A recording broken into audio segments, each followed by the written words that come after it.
Omoino's economic suicide, fallout from the Ibom Towers disgrace. Umoino has committed economic suicide against Akwa Ibom.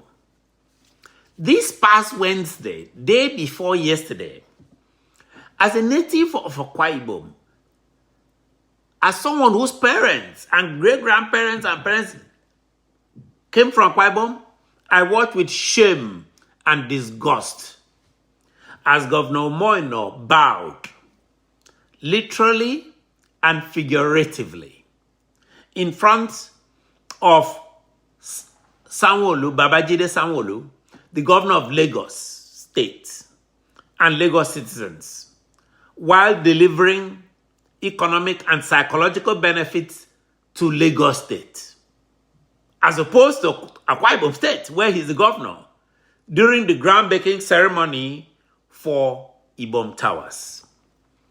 I sat there with sadness. I was disappointed. As a matter of fact, I was upset when I now noticed that Umoino is not only coming to take all of this Akwa Ibom money and go and give to Lagos.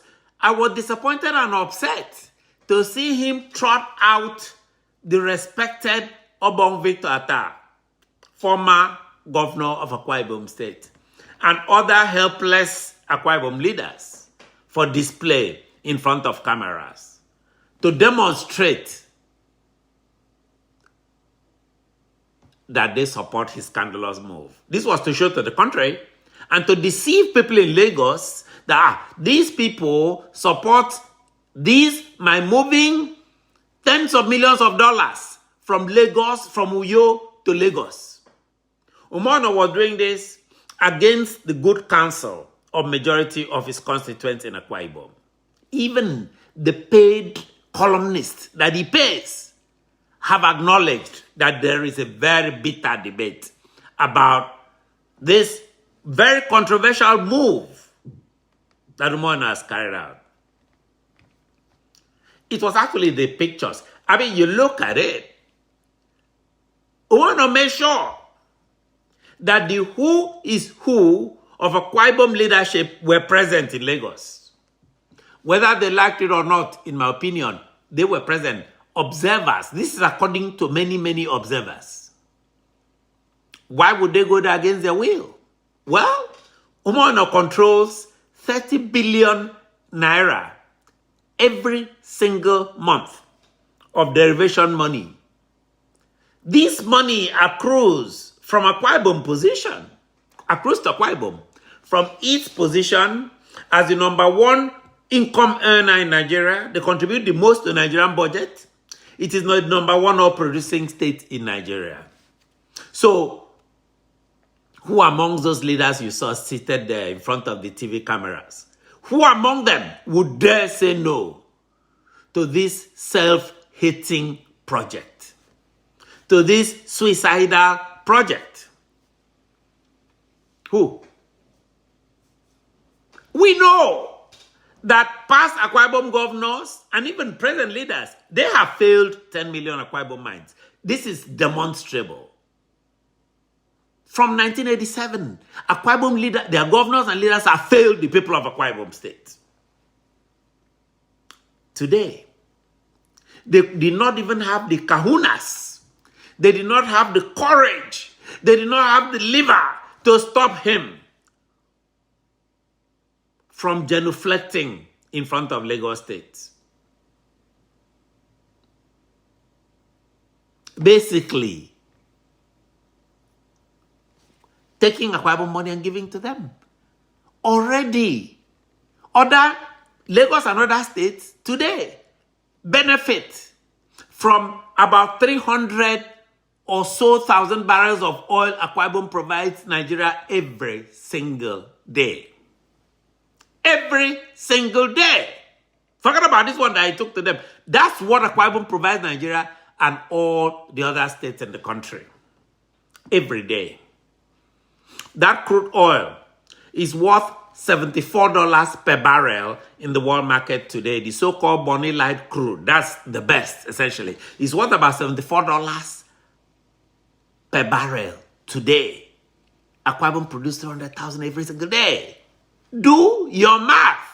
Who should be prostrating in front of whom? Lagos State contributes 0 naira, to my knowledge, to Akwa Ibom Treasury. I would like to be educated. How much does Lagos State contribute to Akwa Ibom Treasury? How much? Shouldn't Lagos be the one bringing towers to sites in Akwa Ibom? How did Lagos develop? Didn't Lagos build? Shouldn't Lagos be the one saying, hey, let's develop where we get all our money from? Oh, let's move our money. Let's build Lagos towers in Uyo to help build the city. The way Akwa Ibom contributed to building Lagos itself. Because Akwa Ibom, for decades, with all money, did help in building Lagos. Not the only state, but it did help. These were the thoughts in my mind as I read newspapers. I browsed social media to see these people who make excuses, columnists, otherwise respectable columnists are ready to lie down on the floor like children, make excuses with straight faces. They were claiming that taking tens of millions of Akwa Ibom dollars to build infrastructure in Uyo benefits Akwa Ibom. I mean, what kind of argument is that? Wow. Even historically, house slaves, like the senior slaves, the ones that had privileges, they made better excuses whenever their master messes up. Better. When their master passes gas, they say, oh no, it's just, in fact, they will accuse other people of doing it. Even these paid columnists in Akwa Ibom are not succeeding. These were the thoughts in my head as I watched Akwa Ibom dignitaries. I watched Akwa Ibom dignitaries put out as furniture. That was the impression I had. They look like furniture on display in Lagos on Wednesday. They look like a real estate person showing houses. It was not just the revered Obong Atta that Pastor Moino forced, in my opinion, to attend this event. Atta is a very smart guy. But Atta is not going to want his trouble. He's going to sit there. Is that what he wants? I'll sit there and smile. Watching the event, one could see all of these dignitaries. It is a disgrace. I was watching it. And this is how many Akwa Ibomites feel. They cannot voice it. I voice it for them. And let me be specific. Because for history's sake, at that event, I saw Mr. Udom Emmanuel, former governor of Akwa Ibom State. He was there. By the way, many say he stands to benefit from this. They are all Lagos people. Chief Donety Ebed, former petroleum minister in an opposition party, was there. I will later talk about why. The respectable Obong, Umana Umana, was there. Umana is a good guy. I don't know what he was doing there. Umana is former Niger Delta affairs minister. The deputy governor, Mrs. Akone Yarinyi, was there. I understand that. Akone is a party person. She will follow anybody, anywhere. I get that. Former Senator Aloye Tok was there. Senator Itainan, from an opposition party who had abused Umoino to no end, was there. And Ekan Umana, former House of Representatives member, was there. Senator Emmanuel Ebo, who supposedly represents Akwa Ibom in Pandev, run by Edwin Clark. They treat us like children there. Ebo was there. Senator Effiong Bob. Those were the ones that I recognized.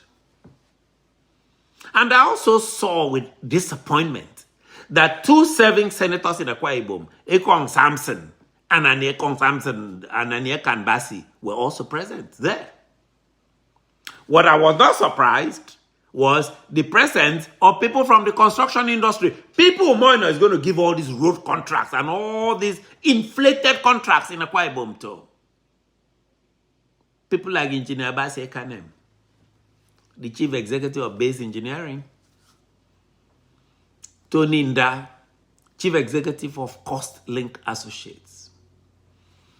Is there anybody in Akwa Ibom who believes that many of these leaders agree with this project? I'm talking about real people. I'm not talking about hypocrites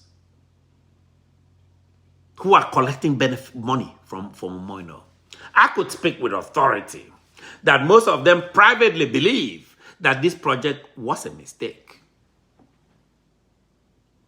Anecdotally, I can tell you that most of Akwa Ibom leaders believe this was a mistake. They know it was a mistake, but what to do? What to do? Wouldn't it be nice if any of the above leaders voice their objections in public? But they don't. They do this in private. They are afraid of Umoino. The way that system is set up, Umoino is everything now. In Akwa Ibom. At the federal level, who do you have there? You have Godswill Akpabio basically lying on the floor for Bola Tinubu and his Lagos people. The same Lagos people. One thing I'm clear about is this, and I'll state it categorically. Governor Moore's decision harms Akwa Ibom citizens. I have said it before. I will reiterate it over and over. The above leaders, I just read their names out, and others who were not there, their silence condones wrongdoing. They are condoning wrongdoing by being silent. Akwa Ibom citizens deserve transparency and accountability. They deserve transparency and accountability. Because you basically have here the acquiescence of Akwa Ibom leaders in general to any type of harebrained scheme Umoino comes with. Any Akwa Ibomite who says no to Umoino, reportedly, and I've been told this, will be ostracized. Even his own people at his own level or his own friends, they will be ostracized. Any Akwa Ibom leader who says no to Umoino will be ostracized, will be excluded from getting any piece of that 30 billion naira he receives every single month. There's a fight over that money every month. So you better do what he wants.